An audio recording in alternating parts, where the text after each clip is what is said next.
जय हिंद, नमस्कार। मैं अंबर जैदी स्वागत करती हूँ आप सबका एक बार फिर से हमारे आज के कार्यक्रम में। और आज बात करने वाले हैं दुर्गापुर वेस्ट बंगाल में हुई सेकेंड ईयर मेडिकल स्टूडेंट के साथ जो गैंग रेप की वारदात है, उसने देश भर का दिल दहला दिया है। लेकिन जिस तरह से ममता बनर्जी ने बयान दिया है कि लेट नाइट वो स्टूडेंट बाहर क्या कर रही थी और जिस तरह से वो बहुत कैजुअली इस मामले को ले रही है और जिस तरह से पूरे इस मामले का ठीकरा उस लड़की के ऊपर मढ़ा जा रहा है, ये दिखाता है कि जो ममता सरकार है, खुद ममता बनर्जी एक महिला होकर महिला सुरक्षा को लेकर कितनी गंभीर है। आरजीकर हॉस्पिटल वाला मामला अभी देश भूला नहीं है, उसमें बहुत गम गुस्सा नजर आया और उस मामले में भी हमने देखा कि बंगाल सरकार इसी तरह से इसको ढकती नजर आए। और इस मामले में भी जो अक्यूज हैं उनके नामों को छुपाने की कोशिश की गई। हालांकि वो बात अलग है कि वो नाम बाहर आ रहे हैं और जिस तरह से ममता बनर्जी बोल रही है उससे पता चल रहा है कि इसके पीछे का मकसद क्या था। पूरी अपनी राजनीति को बनाए रखने के लिए वो पूरा इस वारदात का जो जिम्मा है वो विक्टिम के ऊपर मर रहे हैं। इसी पर बात करेंगे और समझेंगे कि किस तरह से ममता बनर्जी लगातार महिला सुरक्षा को लेकर बहुत कैजुअल नजर आती है। और बात करने के लिए हमारे साथ मौजूद है नाजिया इलाही खान। बहुत बहुत स्वागत है आपका नाजिया। जय हिंद, नमस्कार। जय जय श्री राम, वंदे मातरम, भारत माता की जय। अंबर, थैंक यू सो मच मुझे इनवाइट करने के लिए। नाजिया जी, आप वेस्ट बंगाल में काफी एक्टिव रहती हैं और वहाँ की राजनीति पर बहुत ज्यादा बात करती हैं। वेस्ट बंगाल में जिस तरह से हमने देखा है कि समय समय पर इस तरह की वारदातें, ये कोई पहला मामला नहीं, उससे पहले आरजेकर वाला भी कोई पहला मामला नहीं। लगातार हम चाहे पोस्ट पोल वायलेंस के नाम पर महिलाओं के साथ रेप की बात करें, ये बड़ा आम है। इस तरह के खुले आम ये सारी चीजें होती हैं। उसके बाद ममता बनर्जी खुद विक्टिम्स के ऊपर ये सवाल उठा देती हैं। इन सारी चीजों को आप किस तरह से देखती हैं? हालांकि अगर दूसरे प्रदेशों की बात आए तो ममता बनर्जी एक अलग ही मोड में नजर आती हैं। जब अपने प्रदेश में इस तरह की वारदातें होती हैं, महिला होकर इस तरह की बातें उनके मुंह से सुनना, मैं तो जितनी बार टीवी शो पे उनको देख रही थी, उनकी बाइट चल रही थी, मुझे बहुत गुस्सा आ रहा था कि एक महिला होकर इस तरह से वो कैसे इस तरह के मामलों को डील कर सकती हैं। अंबर, सबको पता है, पूरे भारत को नहीं पूरी दुनिया को पता है कि मैंने बंगाल में ऑलमोस्ट 11 साल मैं जीरो ग्राउंड पर पॉलिटिक्स कर चुकी हूँ। 2025 के जुलाई से मैं दिल्ली सेटल्ड हुई और अभी भी मैं वेस्ट बंगाल की वोटर हूँ, अभी भी। और मैं बंगाल ऐसा नहीं है कि मैंने छोड़ दिया है, पर अपनी जान बचाने की वजह से, अपनी इज्जत और आबरू बचाने की वजह से मैं बंगाल में बहुत कम रहना मैंने स्टार्ट किया है। मैंने यही देखा, जाना, परखा और समझा, क्योंकि जीरो ग्राउंड पर ग्रामीण एरिया में, विलेज एरिया में मैंने काम किया है। मैंने कभी कोलकाता सिटी में काम करना मैंने इच्छा जाहिर नहीं की, लेकिन मैंने ग्रामीण एरिया में और ग्राम में, रिमोट एरिया में मैंने ज्यादा काम किया है। तो Kolkata is not the city of joy, जो ममता बनर्जी कहती हैं। Kolkata is the city of rape. Even entire West Bengal is the city of rape. आप सोचो कि जब भी वेस्ट बंगाल में, पश्चिम बंगाल में रेप होते हैं या क्राइम अगेंस्ट वुमेन होता है या मोलेस्टेशन होते हैं या डोमेस्टिक वायलेंस की कोई घटना होती है या ईव टीजिंग की कोई घटना होती है, घुमा फिरा करके ममता सरकार विक्टिम को, महिला को टारगेट करती हैं, उसको डिफेम करती हैं, उसको मलाइन करती हैं और महिला के ऊपर ही अभद्र शब्दों का इस्तेमाल करती हैं। अभद्र स्टेटमेंट भी महिला के खिलाफ ही वो देती हैं। हमने ममता बनर्जी को कभी भी प्रदर्शन करते हुए या प्रोटेस्ट करते हुए महिला के पक्ष में नहीं देखा है। जब मैं उम्र के 18-17 साल से मैं बंगाल में थी और बचपन से, 18-17 को बचपन ही कहा जाता है, बचपन में बच्चा पैदा हो जाए तो क्या उसको तो बड़ा नहीं कह दिया जाएगा। और उसके बाद फिर उम्र के 34 साल तक मैंने बंगाल में, अभी तक मैं बंगाल में रह रही हूँ। तो मुझे पता है कि बंगाल में महिलाओं का की हशर क्या है। ममता बनर्जी को हमने कभी भी लाइफ में नहीं देखा, जो मेरी जितनी जिंदगी है उसमें मैंने नहीं देखा कि वो 3 तलाक के खिलाफ प्रोटेस्ट कर रही हैं या वो रेप के खिलाफ वो महिला विक्टिम का हाथ पकड़ के वो प्रोटेस्ट कर रही हैं। पर हमने लव जिहाद के पक्ष में रुकबानुर रहमान और रिजवानुर रहमान का हाथ पकड़ करके हमने उन लव जिहाद के पक्ष में प्रोटेस्ट करते हुए उनको देखा है, बिल्कुल देखा है। अब बात आती है कि ये वो पश्चिम बंगाल है जहां पर मास बलात्कार होता है संदेश खाली में। और बलात्कारी कौन पाया जाता है? शेख शाहजहां।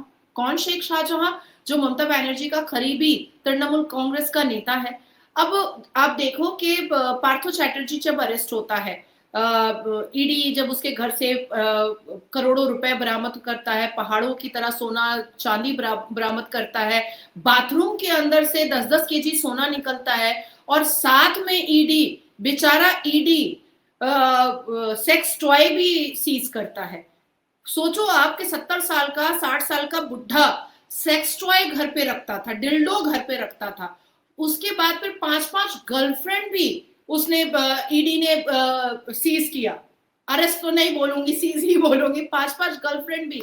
और यू कैंट इमेजिन कि जब पार्थो चैटर्जी जैसे 60 साल 65 साल बुढ़े को जब डॉक में खड़ा किया जाता था मेट्रोपॉलिटन कोर्ट में, और जब उसकी गर्लफ्रेंड सामने खड़ी होती थी तो वो हार्ट बना करके अपनी गर्लफ्रेंड को दिखाता था इन फ्रंट ऑफ जज। मैं आपको 2022 की बात बताती हूँ कि 15 रेप 40 दिन में हुए थे, 15 रेप, और सारी विक्टिम ही खराब थी। ममता बनर्जी के हिसाब से सारी विक्टिम खराब थी।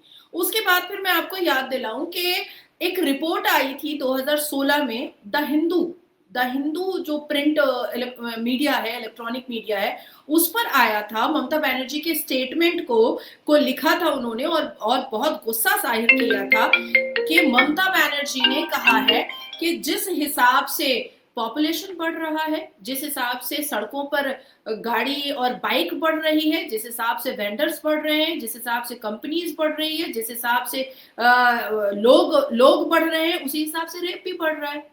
इसमें इतना चिल्लाने की क्या जरूरत है? और वो विधानसभा के एक बहुत बड़े समारोह में उन्होंने 2016 जून में ये बात कही थी कि सड़कों पे गाड़ियां भी बढ़ रही हैं, कंपनीज भी बढ़ रही हैं, दुकानें भी बढ़ रही हैं, तो अगर ये बढ़ गया तो आपकी बात बीच में कट रही है। मैं सुबह एक टीवी शो पर थी और कोई टीएमसी की कोई नेता थी, मुझे उनका नाम नहीं याद आ रहा, उनकी बाइट चल रही थी, वो भी ये कह रही थी कि अरे ये सारी घटनाएं तो होती रहती, कहाँ ऐसा नहीं होता। तो महिलाओं की मुझसे बात सुनने को मिल रही है, ये सबसे बड़ी दुर्भाग्य की बात है। नहीं, देखिए पूरी दुनिया के लिए दुर्भाग्य की बात है कि अगर कोई रेप होता है और उस पर महिलाएं ये बात कह दे, और वो भी एक बड़े पद पर बैठ करके, और एक संवैधानिक पद पर बैठ करके, जो महिलाएं मेंबर ऑफ पार्लियामेंट हैं, जो मेंबर ऑफ लेजिस्लेटिव असेंबली हैं, वो संविधान को हाथ में लेकर के शपथ लेते हैं, ओथ लेते हैं कि हम विधि और विधान का, हम संविधान की रक्षा और सुरक्षा करेंगे। तो भाई मैंने विधि विधान और संविधान में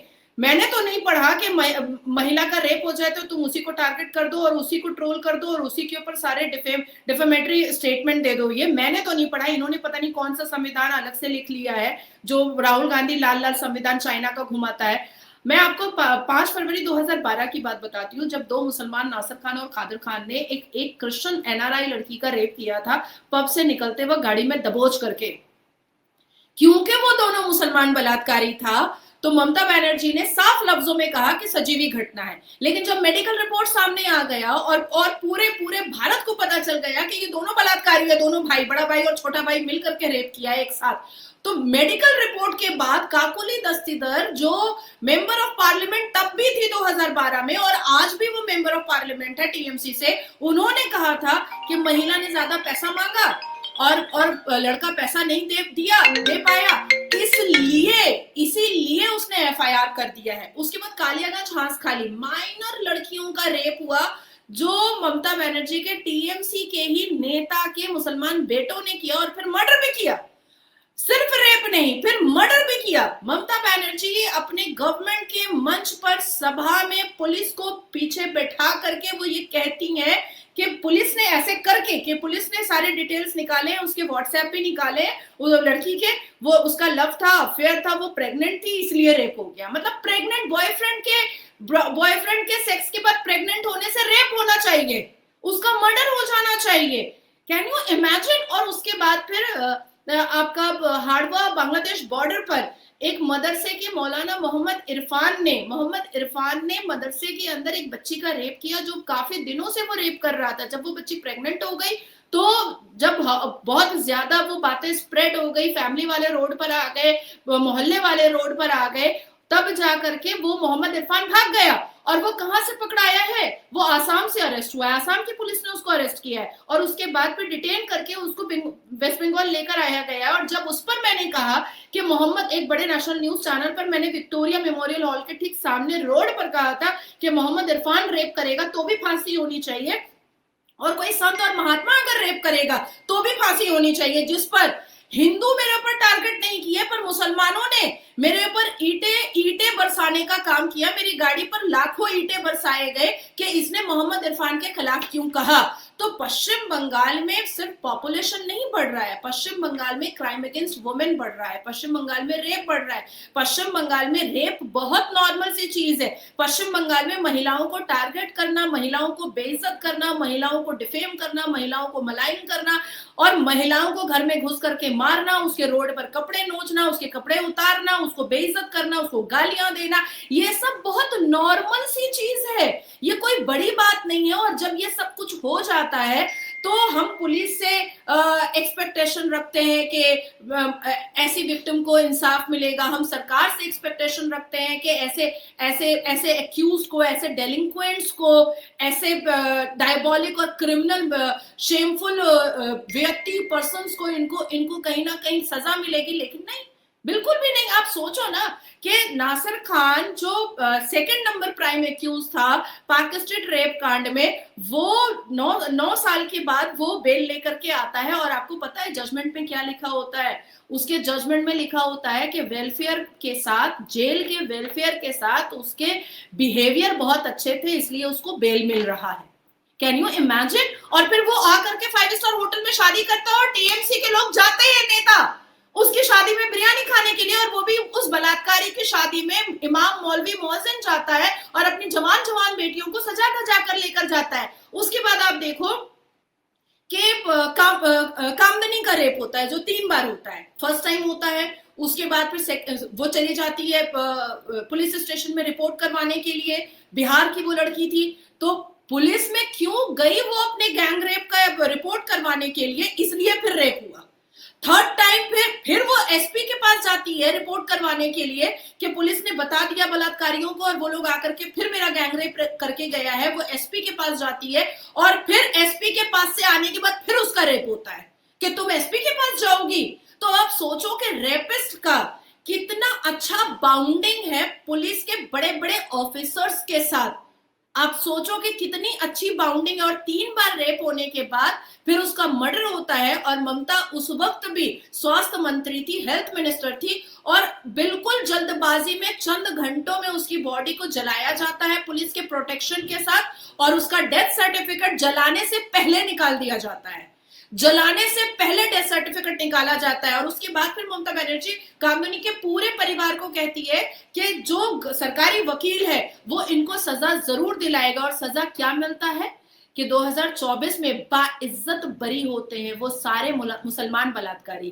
कामदनी रेप में जितने भी हिंदू बलात्कारी हैं वो आज भी जेल में हैं, लेकिन जो भी मुसलमान बलात्कारी था वो आज बाहर है। 2024 में एक्विटल मिलता है उनको, एक्विटल, बाइज्जत बरी होते हैं वो। और मैंने अपनी नजरों से, अपनी आंखों से, अपने प्रेजेंस में कलकत्ता हाईकोर्ट के सामने में कामदनी के परिवार वालों को रोड पे सर पीटते पीटते देखा है, जो सारे न्यूज चैनल में आया था। 2-4 महिलाओं को तो मैंने उठाया है, उनके आंसू पोंछे हैं अपने अपने दुपट्टे से कि यही इंसाफ है, आपको ये एक्सेप्ट करना पड़ेगा।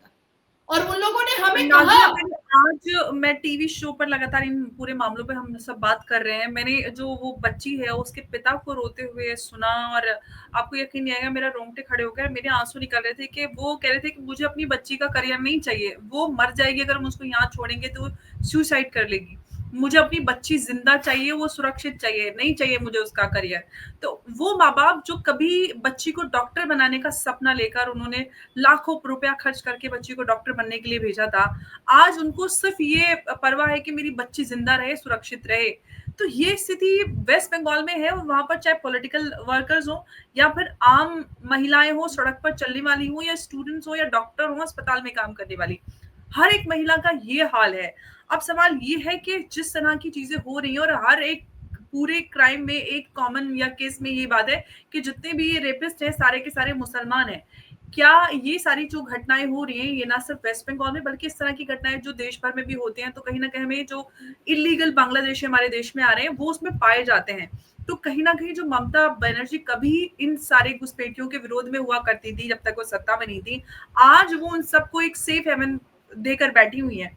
क्या आपको नहीं लगता कि जिस तरह से डेमोग्राफिक इम्बैलेंस हो रहा है, कुछ डिस्ट्रिक्ट्स ऐसे हैं जहां पर क्योंकि रिश्तेदारियां बॉर्डर के इस पार उस पार है, ये एक खतरा बनता जा रहा है खुद ममता बनर्जी के लिए भी?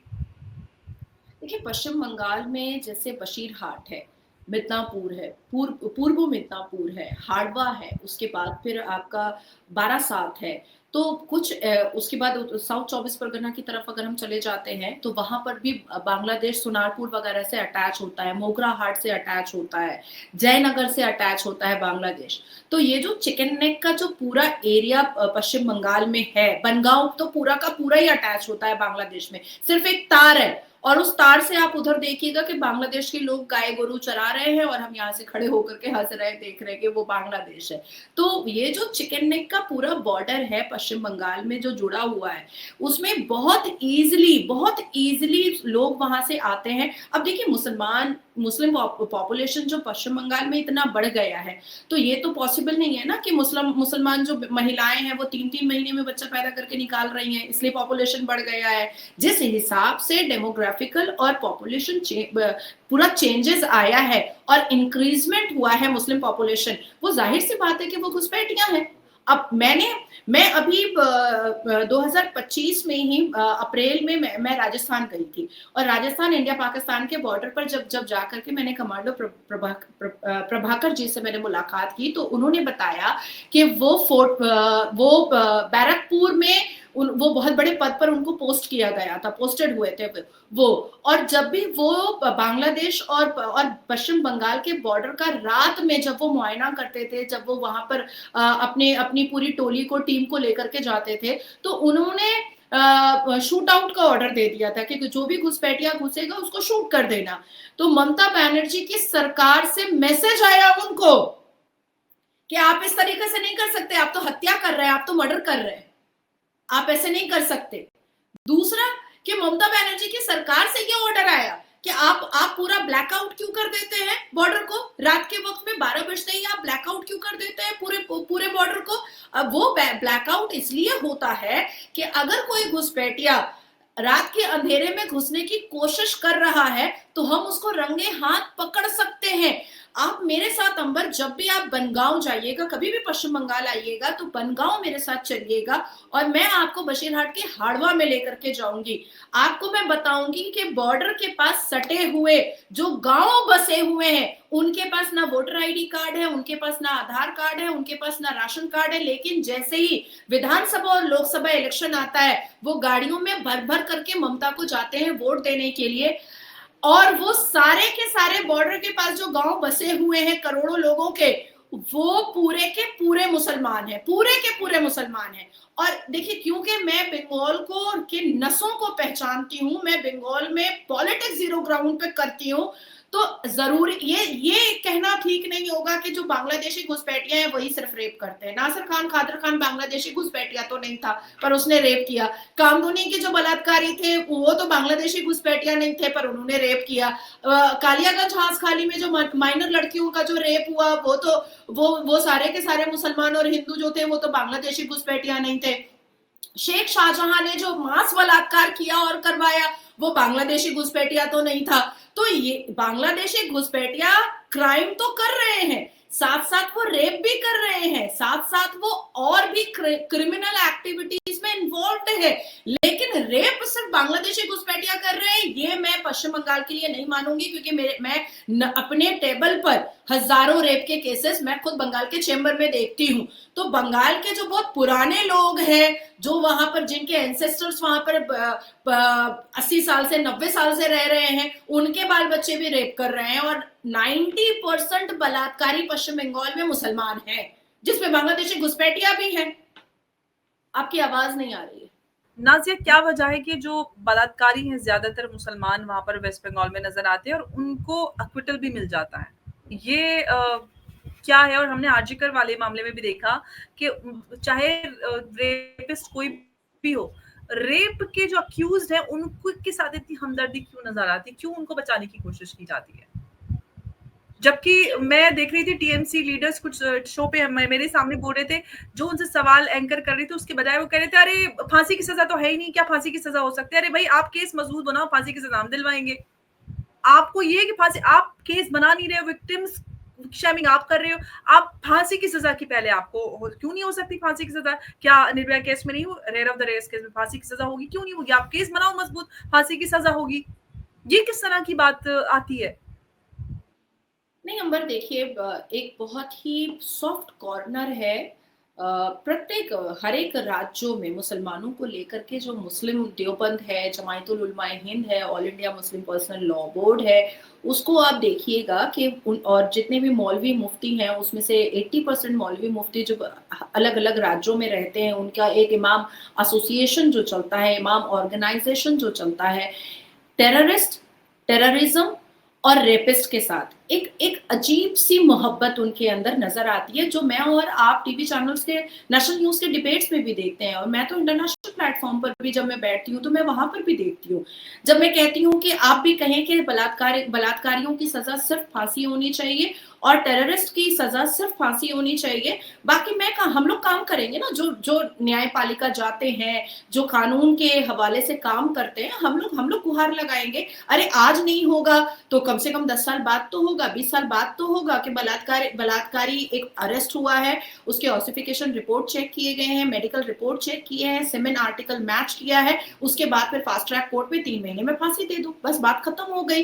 देखिए 24 घंटे में जैसे केस डायरी तैयार करके जज के टेबल पर रखा जाता है एक्यूज्ड के डॉक पर चढ़ने से पहले, और 90 डेज में चार्जशीट रेडी करके अक्यूज्ड के, रेपिस्ट के डॉक पर चढ़ने से पहले जज के सामने रखना पड़ता है, उसी तरीके से 90 डेज में चार्जशीट पढ़ने के बाद फांसी की सजा दे दी जाए। लेकिन ये सॉफ्ट कॉर्नर है, ये सॉफ्ट कॉर्नर है। और आप देखिए कि बहुत सारी ऐसी चीजें हैं कि इस्लाम के हिसाब से भी है कि अगर माले गनीमत समझ करके अपने डिजायर्स को पूरा कर ही लिया है तो उसको रेप का नाम क्या देना, उसको रेप का नाम कैसे दिया जा सकता है? अब देखिए एक हिंदू मर्द अगर 6 साल की बच्ची से शादी करता है अंबर, तो वो अरेस्ट हो जाएगा पॉक्सो में, नॉन पेरेबल सेक्शन।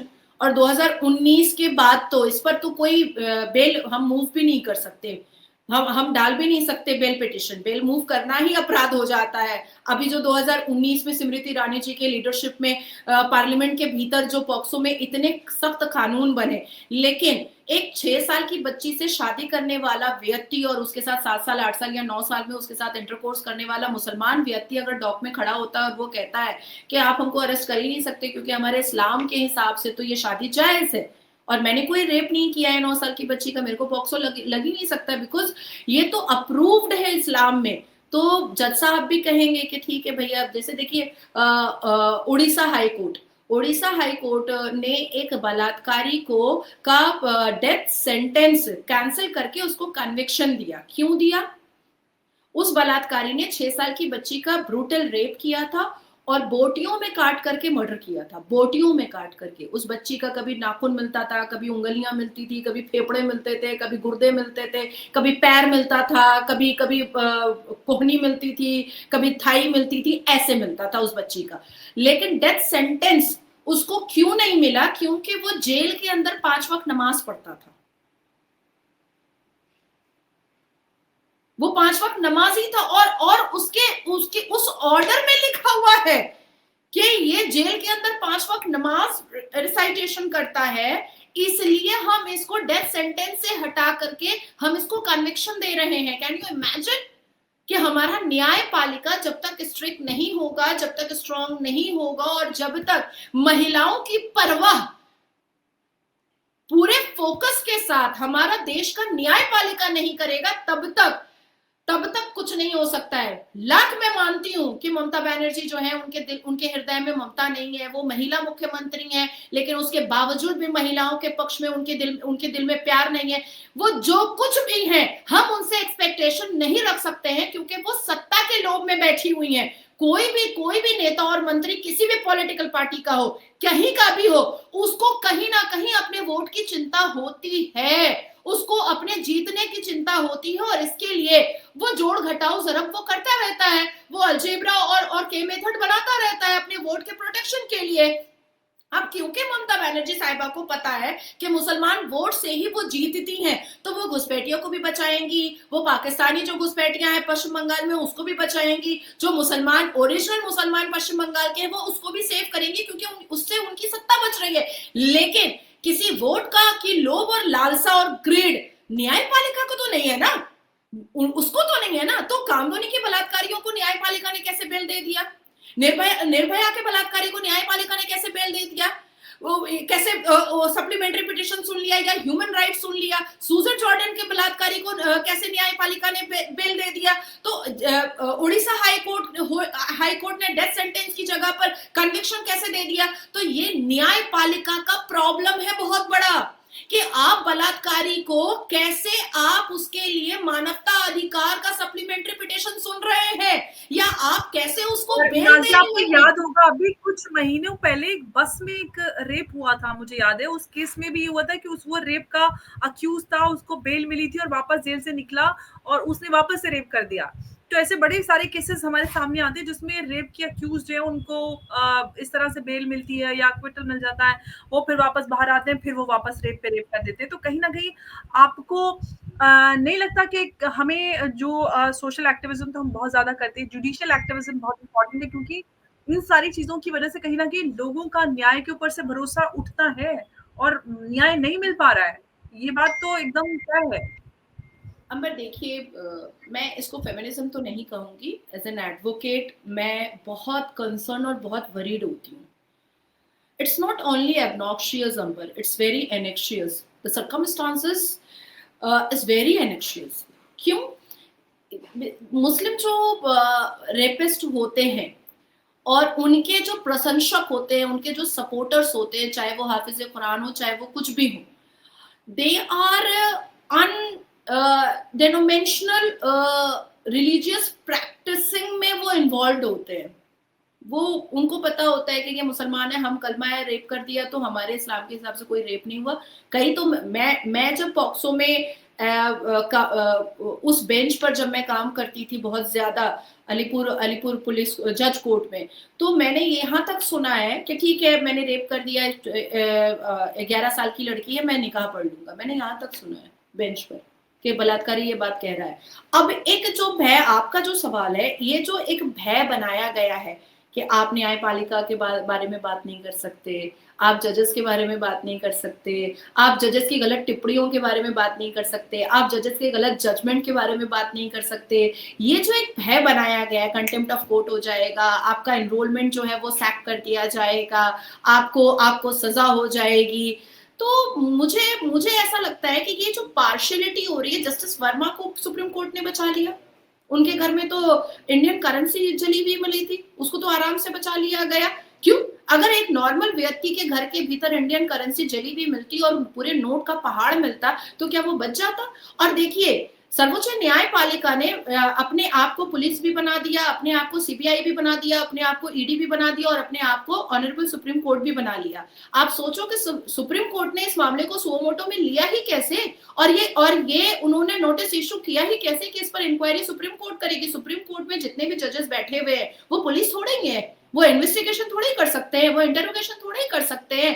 तो this is the high time कि अब हम लोगों को मुंह खोलना चाहिए। फ्रीडम ऑफ स्पीच सिर्फ जजेस के पास नहीं है, संविधान ने फ्रीडम ऑफ स्पीच और फ्रीडम ऑफ एक्सप्रेशन का जो तमगा है, जो तावीज है, वो सिर्फ जजेस को नहीं दिया है।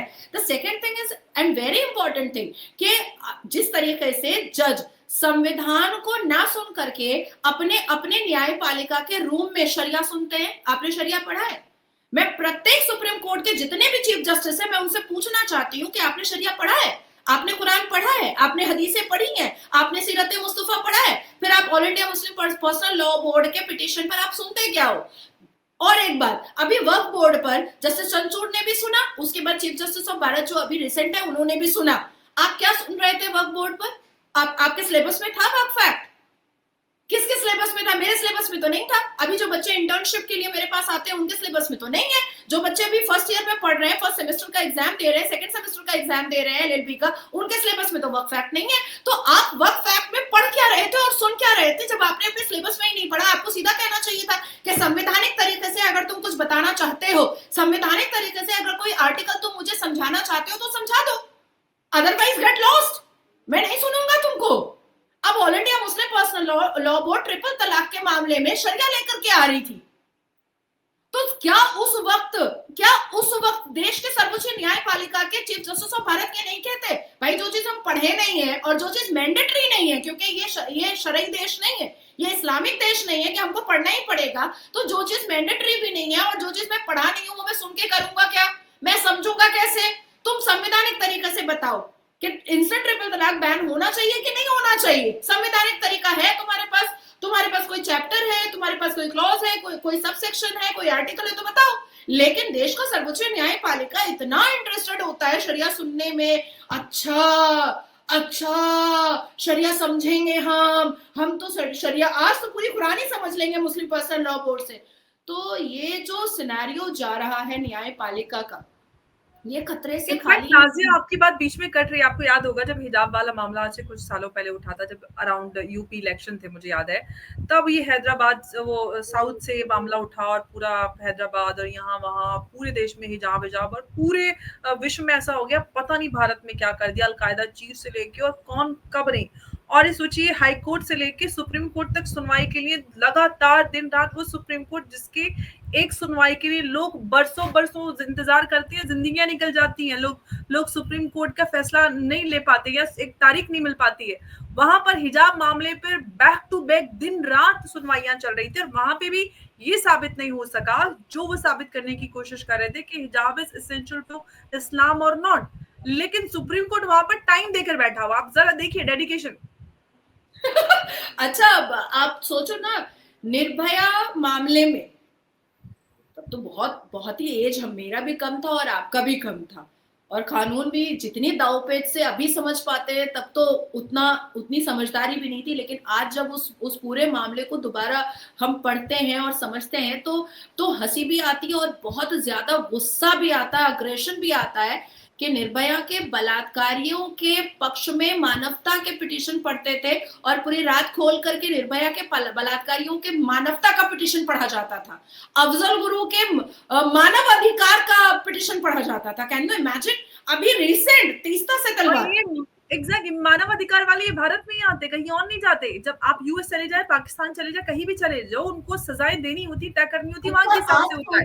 ये सारे लोग मानव अधिकार का झंडा लेकर भारत में आ जाते हैं। हाँ, अब ये हिजाब वाला मामला मेरा टैग हुआ था, ठीक है, तो उसमें मैंने फ्रांस का पूरा डिटेल मैंने इसमें एनेक्सर डाला था, एनक्लोज किया था कि फ्रांस के कोर्ट में 20-25 महिलाएं गई थी अपने हिजाब के अधिकार को लेकर के, और उन्होंने यही लिखा था कि हिजाब is an essential part of Islam. सोचो आप, फ्रांस के कोर्ट ने बोला कि कुरान से दिखा दो, वो आयत मेरे को ट्रांसलेट करके और वो आयत लिख करके दिखा दो। एक लिया उन्होंने डेट पास ओवर करके, दूसरा लिया, तीसरा में खत्म, मैं नहीं सुनूंगा, डोंट वेस्ट आवर टाइम।